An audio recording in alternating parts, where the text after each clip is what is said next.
Hello everyone, welcome back to my channel. It is your girl Abisola here, and as you already know, it's a journey of purpose, of discovering Christ, and just uncovering all the goodness that God has for us. It's faith, it's lifestyle on this channel, and it is so good to be back here filming today again. I want to just say thank you to everyone for the love shown on the previous videos on this channel. I truly appreciate it. I do not take it for granted. I love your presence. I love that you watch the videos.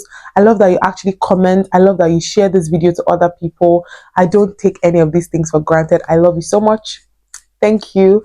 And just right into today's video. So, in the last video I filmed, I was talking about a friendship situation I had that ended sour, right? So I'll quickly give you, I want, this story is a gist time, just gist, okay? Because this is once in a while you have content that'll just be gist, something that is very real, very practical that happened in my life, that something that happened that can be like an opportunity to learn something and reflect back and look at, okay, what did I do well? What did I do wrong? If this situation were to happen again, what can I actually then do better the next time? So yeah, remember in the last video I was sharing with you guys about how and if you haven't watched that video, I would suggest you actually check it out as well. It should be somewhere about in this. I'll link it somewhere. I'll link it somewhere for you to be able to watch it. So, I was talking about how I had a friend. I've had different experiences with friendships, and right from when I was young, as I said in that previous video as well, I had a friend when I was in primary school that I thought was my best friend, and she apparently had someone else as their best friend. And communication is very crucial in friendships.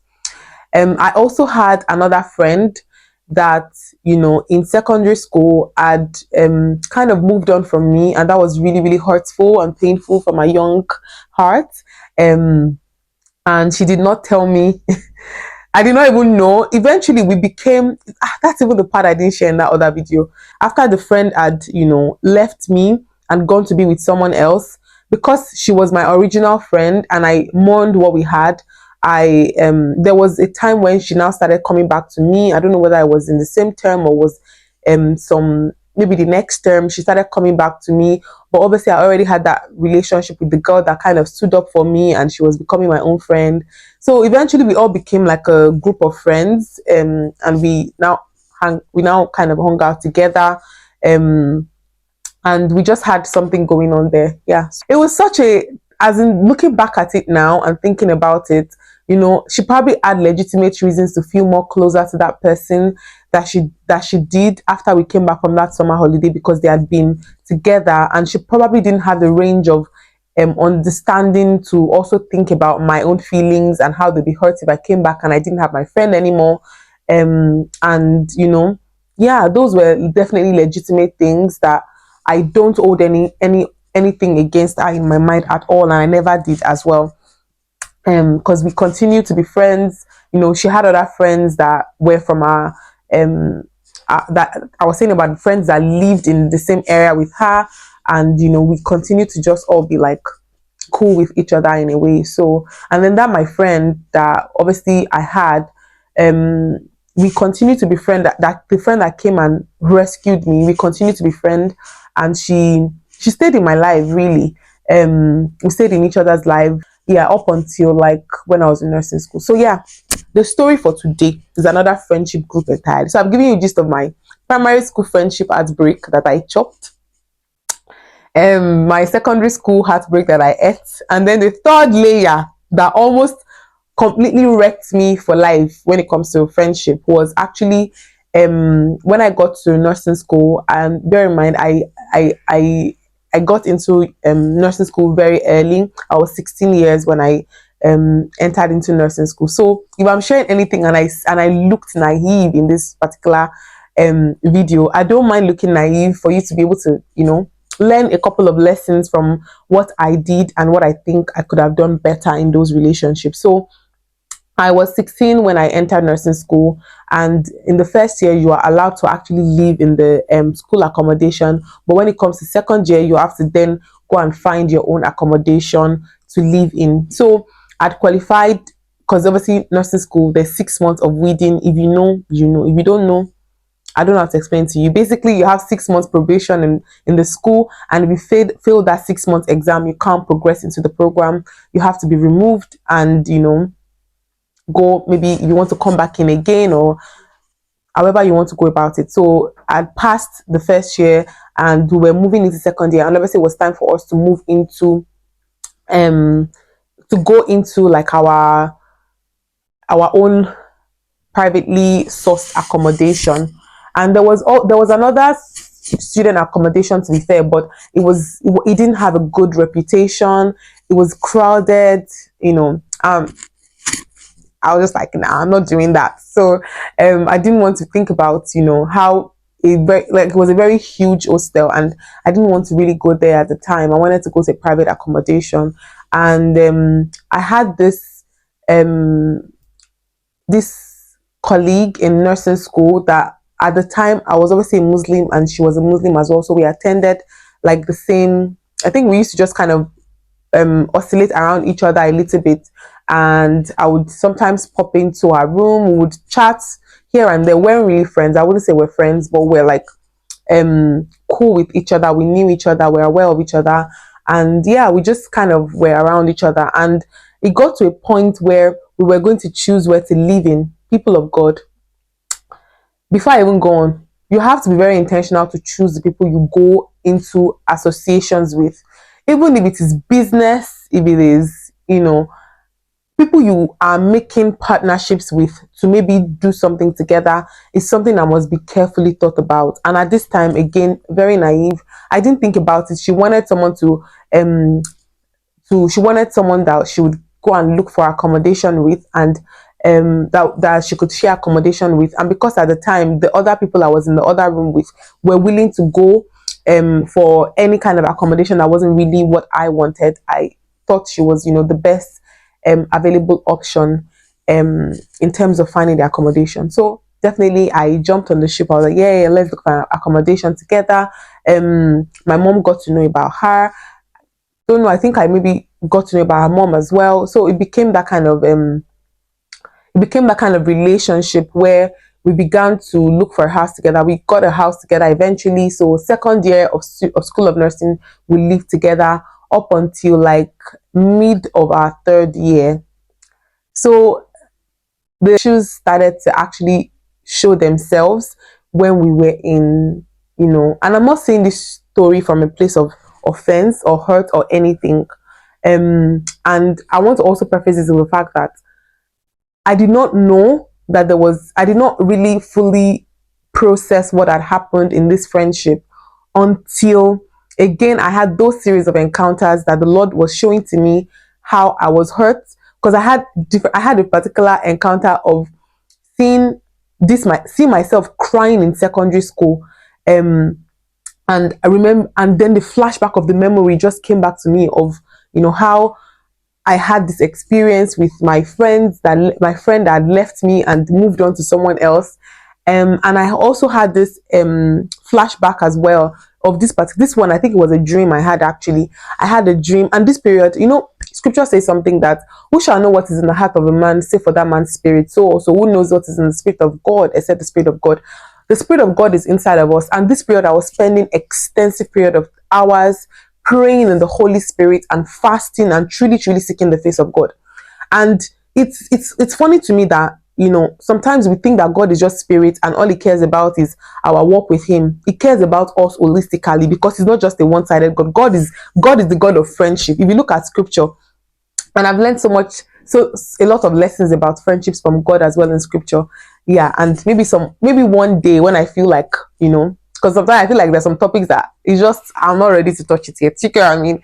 So, maybe one of these days I'll talk about it, but I don't know for now. But in this particular instance, I could see God is definitely interested in every area of our lives, in our friendships, our well-being, how we feel about ourselves, our emotional well-being, our spiritual well-being, our mental well-being, the words we're speaking to ourselves, the words that are flying around in our minds, all of these things are so crucial to God that sometimes we tend to think that maybe only God cares about is my work with Him, and that no, that's a bit silly. All of life is God. God created life.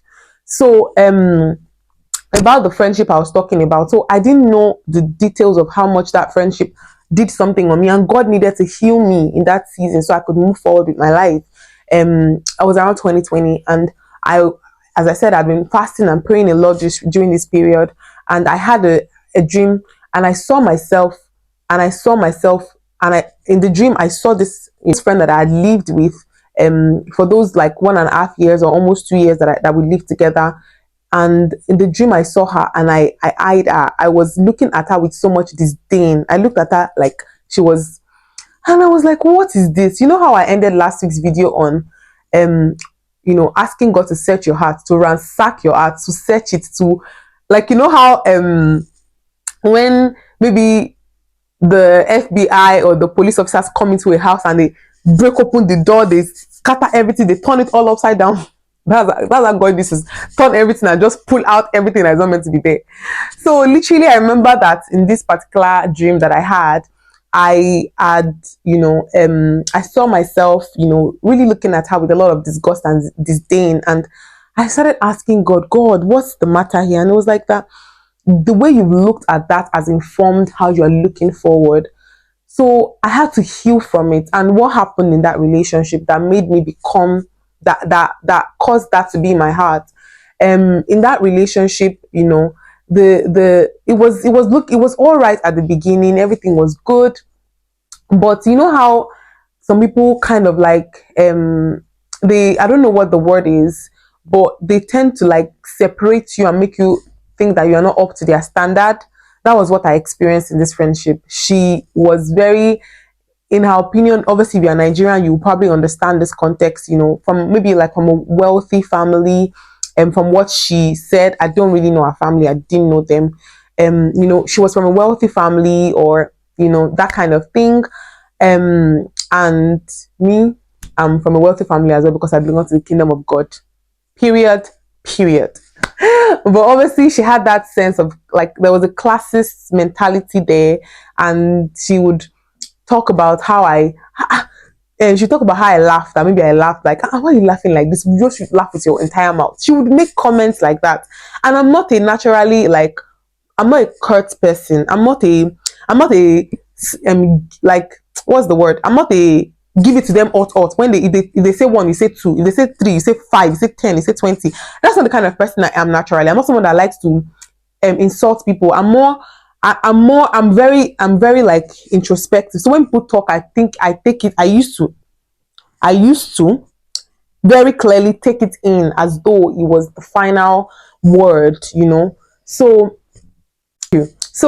she would say things like that, when if I was eating or doing something, she would have a lot of correction, very critical person.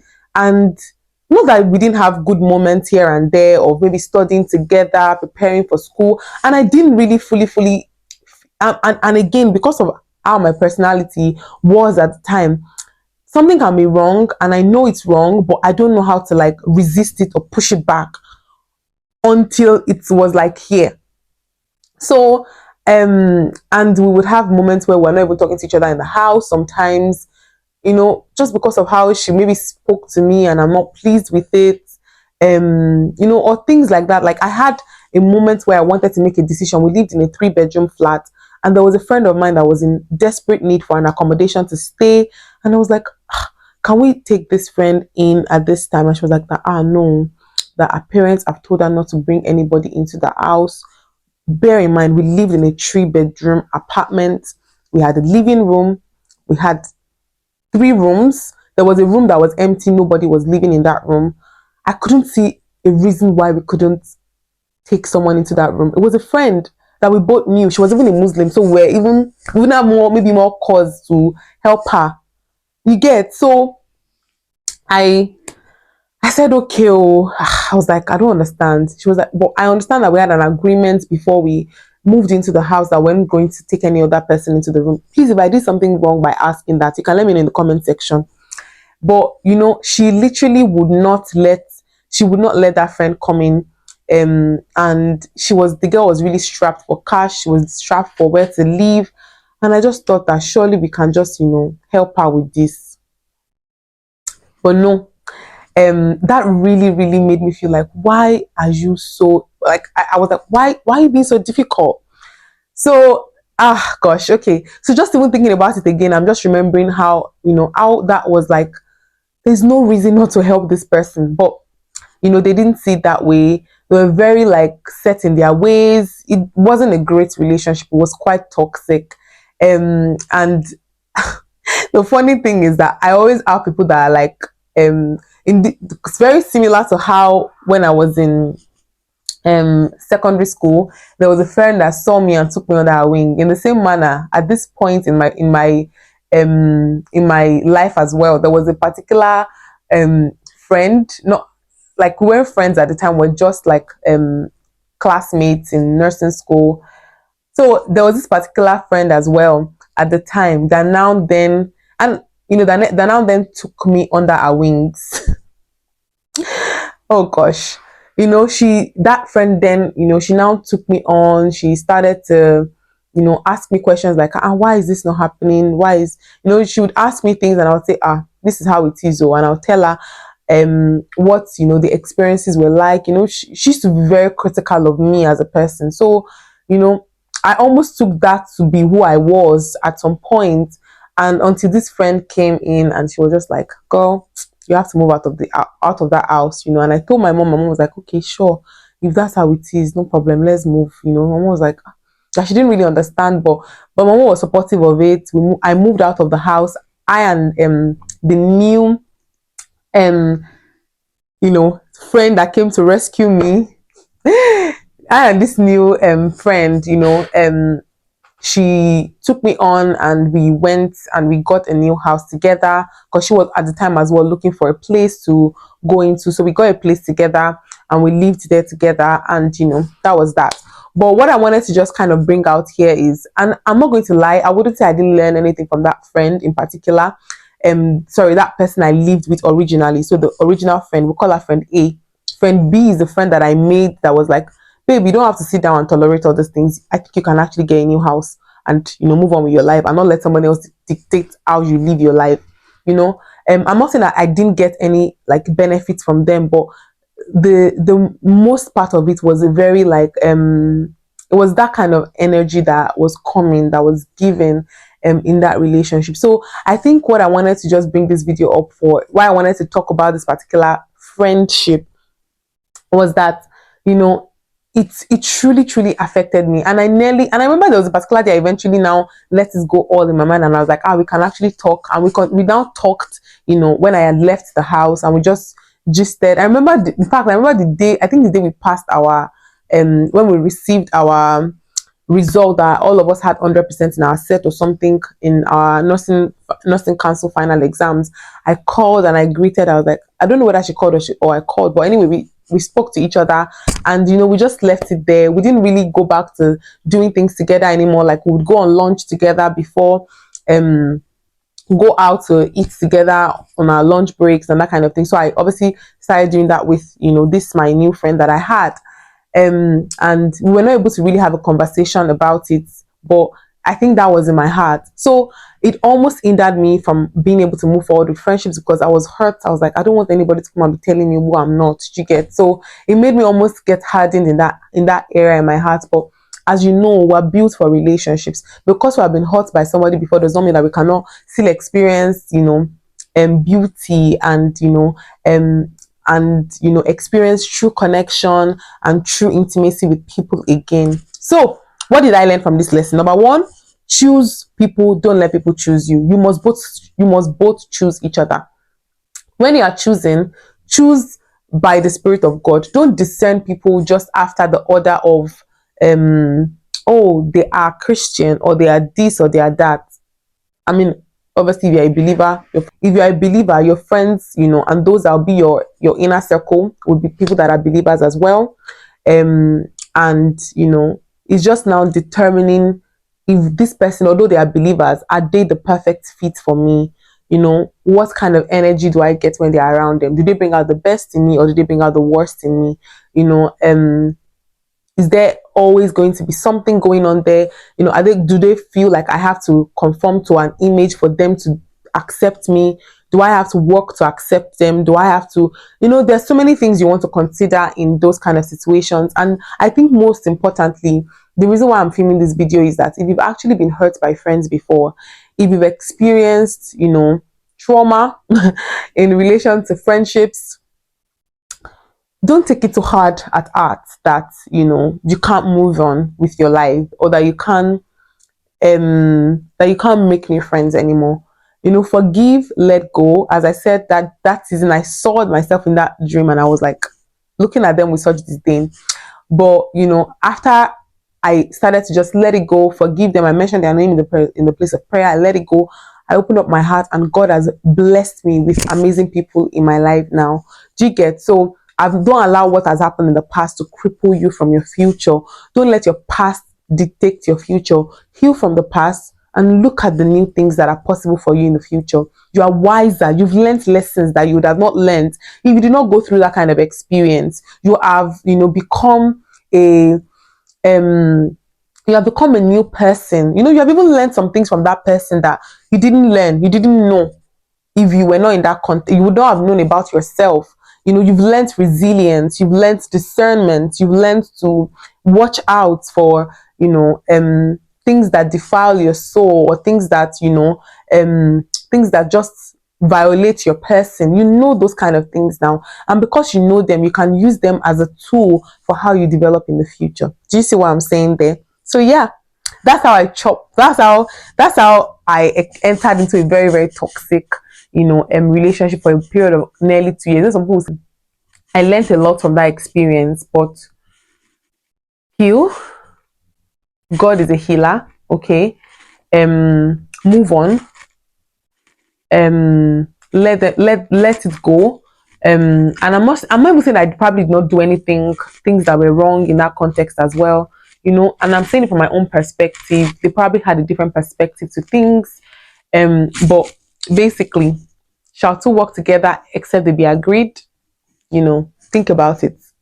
I hope this video has blessed you in a way, and that you have maybe looked at yourself and think, oh, did I experience a friendship trauma as well? Is that why I am the way I am about friendships? Is that why I can only do, and the funny thing is that I was still a very friendly person on the outside, and this person was still friendly as well to other people. They were nice to people. They weren't as sarcastic and critical with their comments to them, but it was just me that was on the receiving end of all of this, and you can think about to yourself that how are you as a person? Are you that kind of critical person as well? Are you that kind of person that also is not discerning of the people they allow in? You are not guarding your heart with all diligence. You're not letting people violate you. Are you, or have you been heartbroken before, and you've told yourself that, and you've told yourself no more?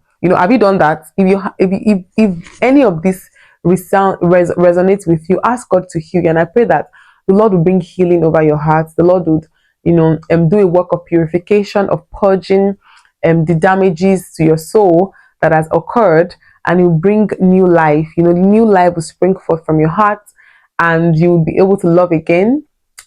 Trust me, there's so much beauty ahead, and the enemy is just trying so hard to attack your heart so that you'll not be able to receive the people that God actually wants you to receive. So yeah, I pray that you heal from any trauma you might have experienced with regards to friendships, you heal from any words that might have been spoken to you and that has made you question yourself or doubt yourself, that you heal from all of that and you blossom in your relational equity, in your relational depth. Because the thing is that you can be coasting on the surface with people and be like, yes, friends, but truly, truly, truly, that it's just surface friendship. You're just saying, yes, men was bro, chairman, oga, they're like, but you don't really know each other. Or you can be like, sis, sis, sis this, sis that, but you're running bugwe. At the end of it, you're not really friends with those people. those that God has called you to do life with, that you're able to recognize them and let them into your heart without suspicion, without fear, without inhibitions. I pray that this video blesses you. I love you. I'll see you in my next one. Bye, everyone. Thank you so much for watching.